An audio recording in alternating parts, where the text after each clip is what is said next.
Hola, bueno, bienvenidos otra vez a mi canal.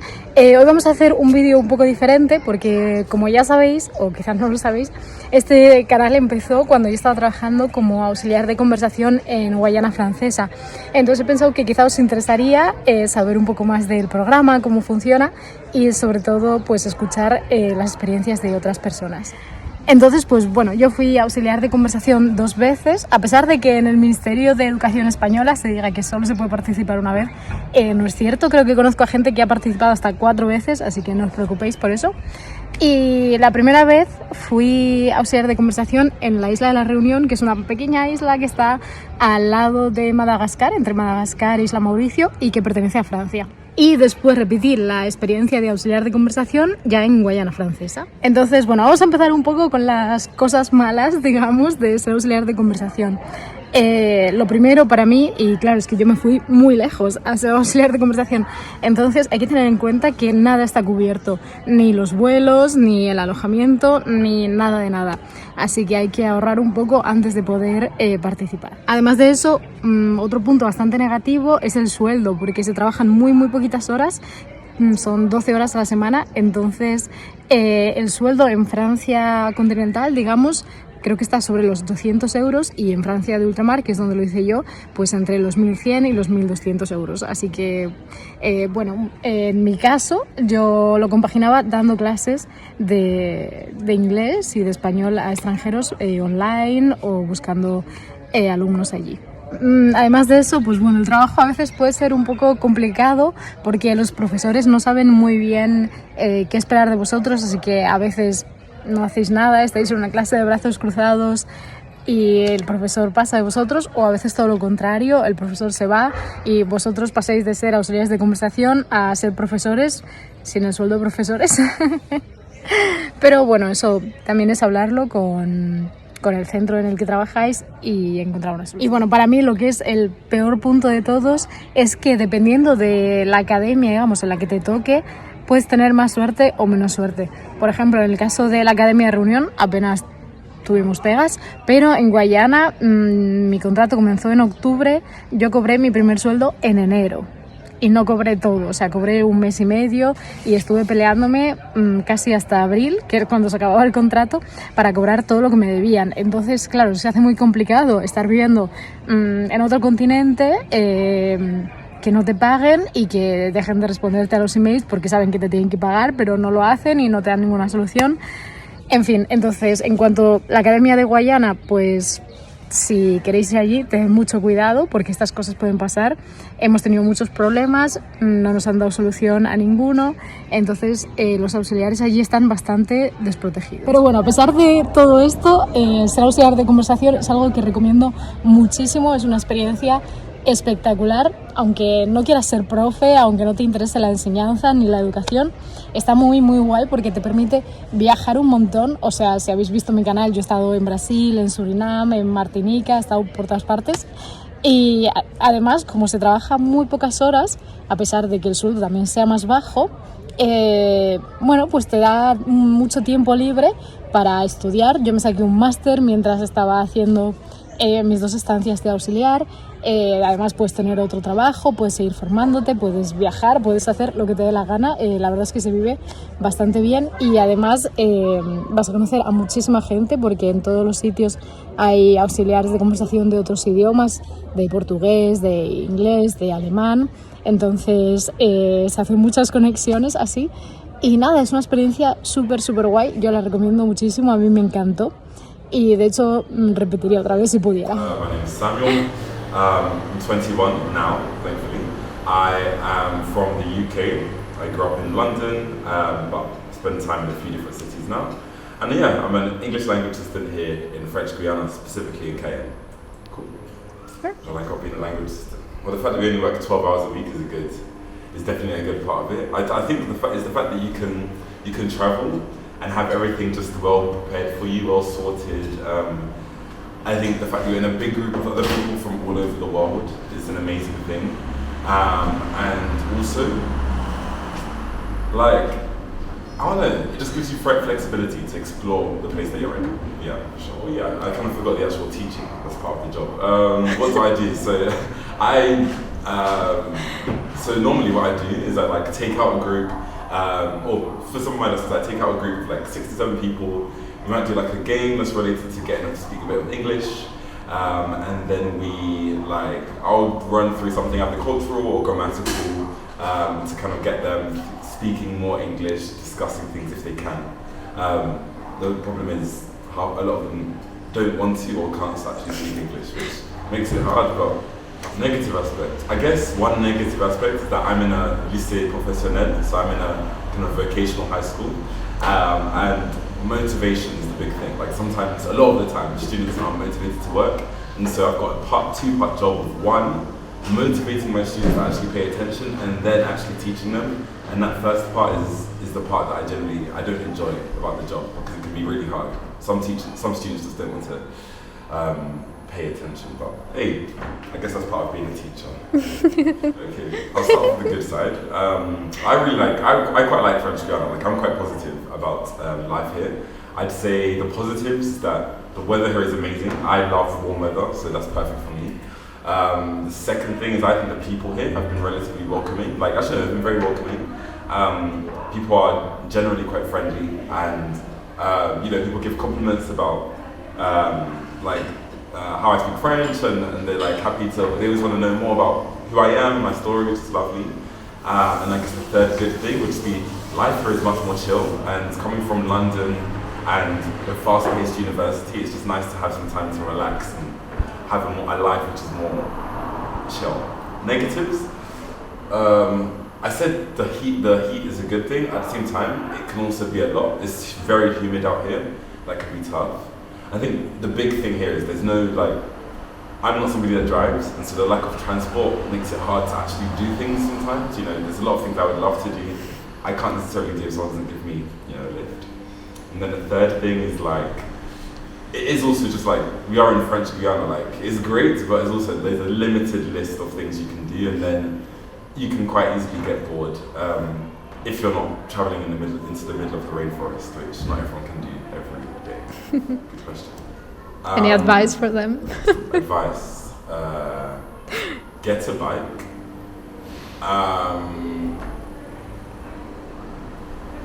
Spend time with the other language assistants. They make your experience a lot better. And make the most of the fact that you only have to work 12 hours a week. Fill your time with other stuff that you really enjoy. I think those are the 3 pieces of advice I would give. Yeah. Hi, my name is Tori, and I was an assistant in a lycée in the Académie d'Amiens. I worked there for 1 year. I applied with the American cohort of TAPIF. I'm a dual national Brit and American. Honestly, one of the best experiences of my life. I now live in France full-time, and TAPIF was the reason that made all that possible. There's lots of pros and cons to both sides, I would say. My biggest advice to anyone thinking about joining their program or who has already been accepted to their program is to get in touch with your alums. We have a lot of resources available for that. We have a Facebook group, multiple WhatsApp pages, a whole guide or 2, I think there's 2 now, that is being created by alums to basically take you through step by step everything you need to know about living in France and the program, at the end of the program, your options after, opening a bank account, how to travel, how to find a house, literally everything you could possibly need. Your alums have the answer. So if you can find the main Facebook page for the assistants, all the resources you could ever need are linked there to help you through. I think some of the biggest positives for me was being an assistant did set me up to find the job that I have now that lets me live in France full time, which also means I get to find my wonderful friends, my wonderful partner, live the life that I've been dreaming of forever. I also got to get a lot more experience in education. I have a degree in French. I've been teaching English as a foreign language for years, but it was really good to do this program and get a lot more hands-on experience with a different age level, as I've usually been teaching at the university level. So it was cool to get to see how the French system of education works, how to teach it at a high school level, to build those relationships with those students, see how the exam program worked, really kind of set up my life as I want to be a school teacher in France. So it gave me a good level of experience so I know what I'm getting myself into for the rest of my career. The cons, most probably the pay. I don't think assistants have really gotten a raise in the last 15 years. I believe this year's cohort got a little bit of a raise, which is great news. But seeing as inflation has been rising for all of us around the world, and we are living in a time with a cost of living crisis, the wage is rough to live on, for sure. So much of the advice that you'll be able to get from me or other alums is so dependent on your own personal situation, your country of origin, how you like to live, how you like to travel, how you budget, how you relate with other people in, social relationships. So, as I say, I always recommend connecting with alums to get as much varied advice as possible. For most assistants, I will say that the salary is just not enough to live off of, unless you're quite lucky. But again, that depends on your personal budget and your personal amount you want to travel, where you live, how much you pay for rent. There's so many different things that go into it. My advice, TAPIF says to bring 2,000, I believe, at the beginning of the program.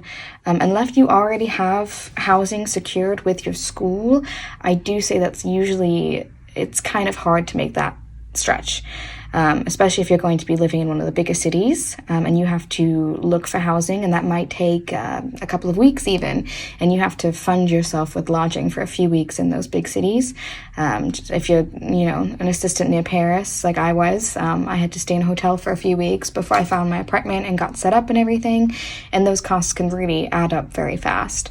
Also, as assistants, you're unlikely to get paid for at least a month and a half. I believe most assistants can apply for an advance on their pay, but you could go up to like a month and a half, 2 months in the country without having an income. So you really do need to prepare for that and make sure you come with as much savings as you can.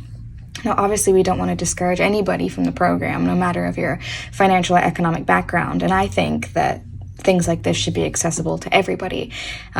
Which is why I have a problem with how much assistants are paid, because I do believe the system is a little bit economically rigged, and I think everybody should have access to these programs. So this is not to say if you don't come to France with $1 bajillion in savings, you're not going to make it work. Obviously not. You just might have to be more mindful about saving and not eating out, and maybe not planning so much travel for your first few months before you can get set up and get that income rolling in. Absolutely. What else? I think it can be hard moving to a different country, for sure. I'm a 2-time immigrant now. I've lived in many different countries throughout my life. France is not my second country. I've been around the world. But I will say that moving to a different country, particularly one that speaks a different language than your native language, French, can be a very difficult experience. It's kind of isolating. You can get easily, discouraged by the bureaucracy and the paperwork. My goodness, I'm still not used to it years later. Even with a French partner to translate for me, sometimes it's difficult. So again, my advice is just find the alums, find people that have been through this experience, that can hold your hand, that can help you, that can support you, because having a support system throughout this process is going to be essential.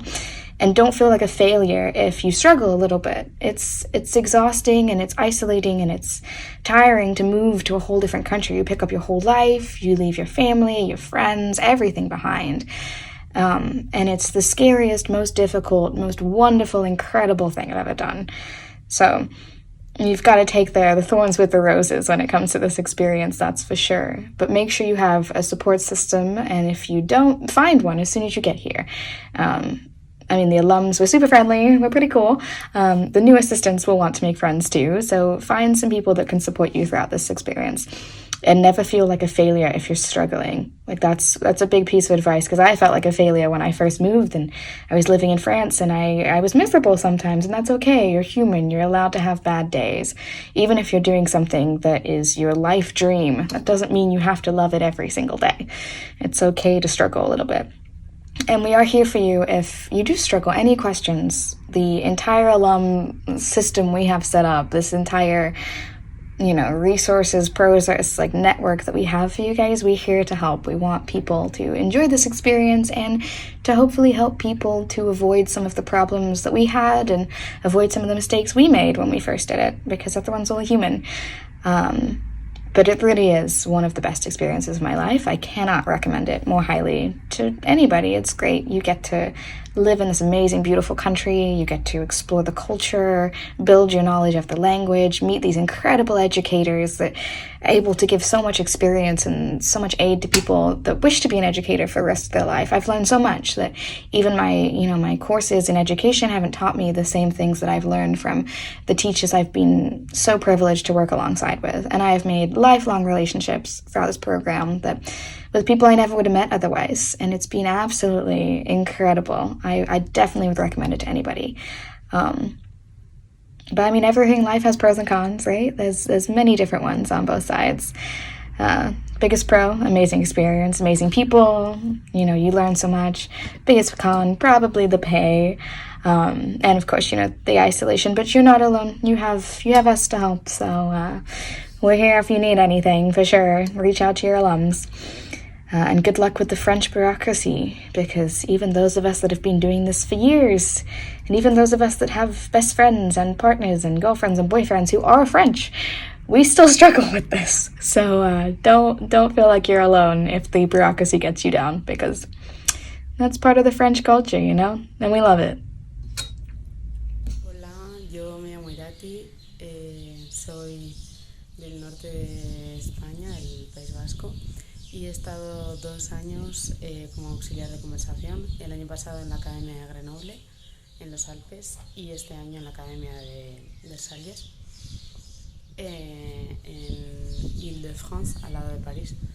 Y bueno, según mi experiencia, pues más que nada depende todo mucho del instituto en el que estés, de los profesores y del tipo de alumnado que tengas, y de la manera en la que los profesores, digamos, te acojan. Pero bueno, por lo demás creo que es una experiencia muy enriquecedora. Te traten bien o mal, vas a aprender un montón, siempre, de un montón de cosas, de otro sistema educativo, de otra cultura, de otro tipo de enseñanza y de todo. Así que yo animo a todo el que quiera pedir la beca a pedirla, porque creo que ayuda mucho también a saber si se quiere o no ser profesor, y en vez de meterse directamente a ser profesor, es una buena manera de probarlo y decidir si me gusta o no. Ik presenteer jullie Belgische frietjes met mosselen. In België eten we natuurlijk ook hele lekkere pannenkoeken. Er zijn ook veel fietsfanaten. Koeien zie je overal. Festivals mogen ook niet ontbreken natuurlijk. En natuurlijk hoort er Belgisch bier bij. Nog meer fietsfanaten op de weg. Er is ook prachtige natuur. En prachtige natuur zorgt natuurlijk voor hele lekkere, sappige appels. En last but not least, heel veel regen. Maar toen kreeg ik een job aangeboden in de college in Apatou, in Frans-Guyana. Als taalassistente leer ik de kindjes veel woordenschat. Ik werk 12 uren in de week op deze prachtige locatie. We werken ook op uitspraak. En ziezo, school is uit. Na mijn werkuren is er veel vrije tijd om te reizen.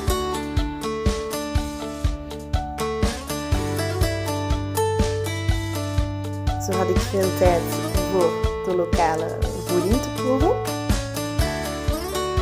Ik had ook veel tijd om de natuur te ontdekken, de dieren,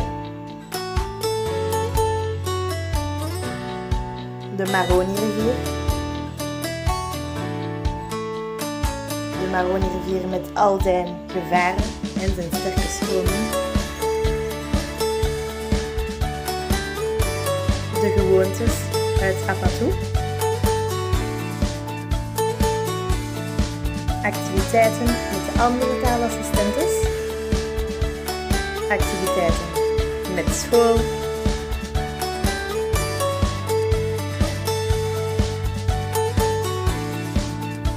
Ik ontdekte ook de hoofdstad Cayenne. We gingen zelfs met de boot de grens over tot in Suriname. En verder heb ik heel veel bijgeleerd over de lokale bevolking hier, de lokale cultuur, de lokale gewoontes, de kostgrondjes. Echt een topper. Hablemos ahora entonces de las ventajas de ser auxiliar de conversación en Reino Unido. La primera, desde que se han ido de la Unión Europea necesitan muchos trabajadores extranjeros y específicamente profesores, así que es bastante común que después de acabar el trabajo de auxiliar de conversación te ofrezcan en primer lugar la formación para ser profesor en Reino Unido, un máster de profesorado que muchísimas veces te lo becan. Y la segunda ventaja es que automáticamente desde que sales del máster pues tienes trabajo de profesor de tu lengua nativa en Reino Unido, en este caso español. La otra ventaja es que, como he dicho, Reino Unido necesita trabajadores extranjeros, por lo que es muy normal ver asistentes de otras lenguas, como alemán, francés, chino y otras muchas lenguas que se ofrecen en el país, por lo que puedes crear una comunidad multicultural bastante bonita y aprender sobre otras muchas culturas. Y la tercera ventaja es que Reino Unido es un país muy verde. Y yo no sé ustedes, pero para mí eso es muy importante viniendo de España. Entonces puedes ver muchísima variedad de plantas y muchísimas zonas verdes, no solo en las ciudades, sino en muchísimos parques, ya que Reino Unido posee muchísimos parques nacionales y bastantes distintos entre sí. Así que pueden venirse a Reino Unido.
Hi everyone, my name is Katrina and I'm from the Philippines.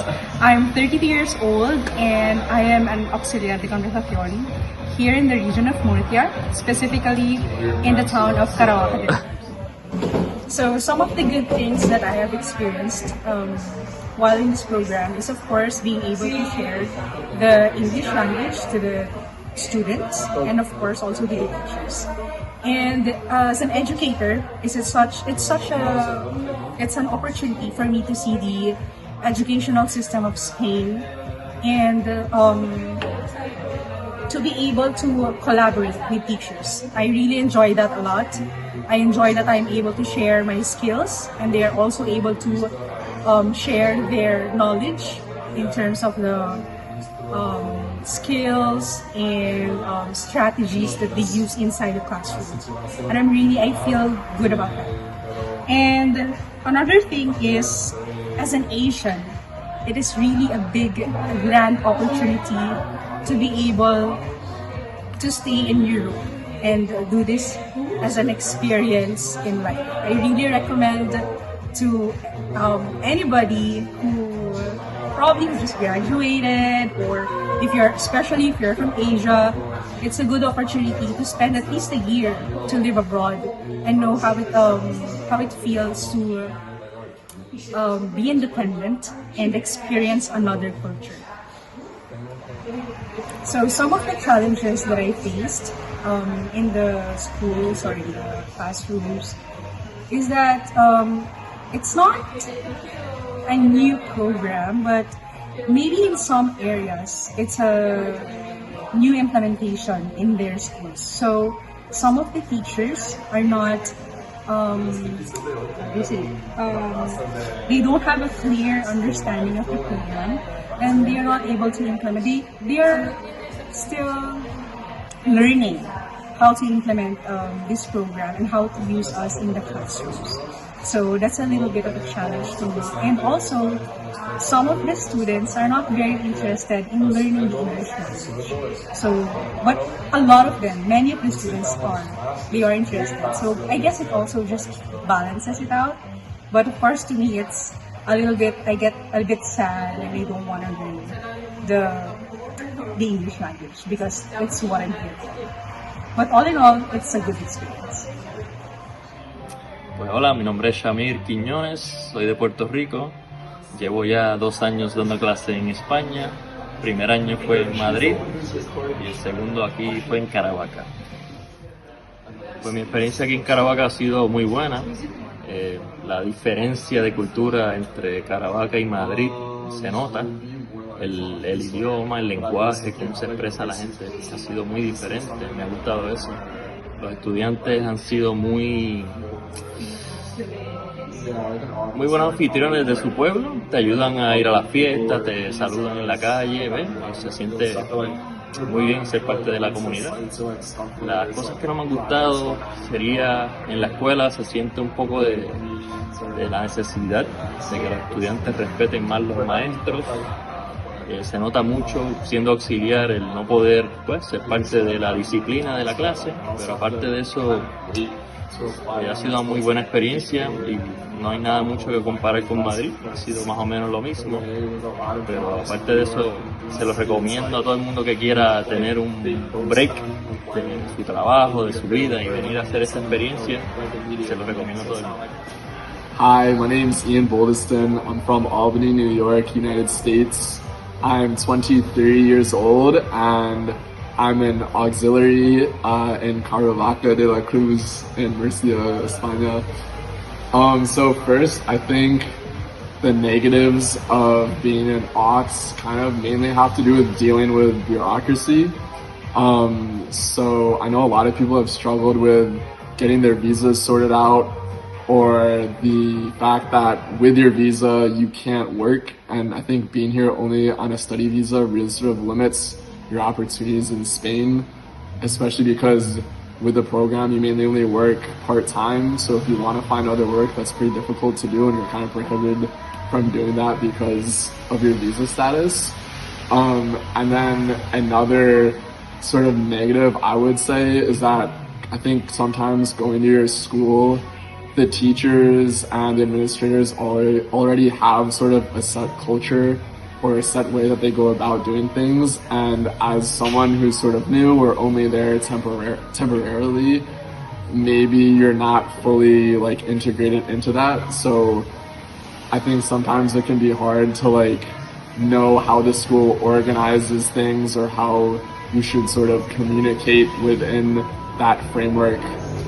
For example, like knowing when students have field trips or things like that, those are sort of things that I run into that I feel like teachers and administrators aren't always good at communicating. Alright, cool. So I would say definitely the positives of being an aux for me mainly center around getting to work with kids and just being a teacher in general. I think teaching is one of the most important jobs, if not the most important job that exists, and I have sort of other academic and career interests that I also want to pursue right now, so the opportunity for me to come here for a year to be able to be a teacher is really huge, and working with kids is so much fun. When I go out in the streets, kids say hi to me, and I get to talk with them a little bit in English or Spanish, so that's something that I really enjoyed, and also just being able to immerse myself in a foreign culture and improve my own Spanish and sort of see how the people live here in this town has been. Hola! Je m'appelle Mélissa, j'ai 23 ans, je suis française et je suis assistante de langue dans la région de Murcie ici, à Caravaca, depuis à peu près 1 an. Alors, ce que j'ai aimé dans mon expérience ici à Caravaca, c'est que j'ai eu énormément de liberté sur le métier d'enseignant de langue, puisque c'est le métier que je veux faire plus tard, mais en France. Et on m'a donné énormément de liberté sur le contenu que je voulais aborder avec les élèves, que ce soit au niveau de la musique, de l'histoire par exemple, mais aussi sur des thèmes beaucoup plus simples pour les jeunes élèves justement. Et on a été très bien accompagnés par les enseignants qui nous ont beaucoup conseillé, même si au début on ne savait pas forcément comment faire. Mais ça a été une très bonne expérience et de plus, on était un petit groupe aussi d'assistantes de langue de plusieurs pays différents du monde. Donc ça a été très intéressant et très inspirant. Essa é São Jorge, uma cidadezinha na Guiana Francesa situada a 200 km da sua capital Caiena, e somente 8 km da sua vizinha, a cidade brasileira de Oiapoque. Em setembro, soube que essa tranquila cidade iria ser a minha nova morada, por 7 meses. Eu saí de Lusiânia, a quinta maior cidade do estado de Goiás, para poder viver essa aventura. Minha cidade conta com uma população de aproximadamente 200 mil pessoas, um número um pouquinho maior do que o número de habitantes de São Jorge, que conta com uma população de 2.000 pessoas. Mas ainda assim, com tantas diferenças, pude notar que tais cidades não eram tão diferentes assim. E quais seriam essas semelhanças? Bom, seria porque as duas teriam uma igreja no centro da cidade? Lusiânia conta com uma igreja construída no século XVIII, mais precisamente em 1769. Ela foi construída pelos escravos africanos para cultos religiosos, já que a única igreja que havia no local era proibida a entrada de pessoas negras. Já em São Jorge, há construída uma igreja do ano de 1940, sendo em sua grande parte construída de madeira com traços de um estilo moderno. Outra semelhança seria que São Jorge conta com uma grande população de falantes de português, justamente por se situar perto da fronteira. Dentre essas e tantas outras, eu diria que a maior semelhança seria o poder de ensinar. Durante a minha estadia em São Jorge, eu pude não só ensinar, pude também aprender com os meus alunos e com essa cidade. Pude descobrir um Patrick que não sabia que existia. E só tenho a agradecer a essa cidade incrível. E para isso, esse poema. Do pitio que marcava a cidade aos dias pacatos, tão pacatos que tinham como única movimentação a maré do seu rio. Da ponte binacional até a ponte de desembarque dos catraieiros, sendo essa última a verdadeira porta de entrada para a cidade. Dos teus dias ardentes, tão ardentes como a sua pimenta, dos dias chuvosos que te fazem crer que o Iapoque está a cair sob suas cabeças. Da pequena praça, ponto de encontro de muitos, até o seu morro, o ponto mais alto para contemplar toda a sua beleza. Pequena não nego, mas caminho para uma gigante Guiana, que com o pouco que tem a lhe oferecer, lhe oferece tudo o que estavas a buscar, ao que por mais que fosse breve o tempo, eu pude chamá-la de lar.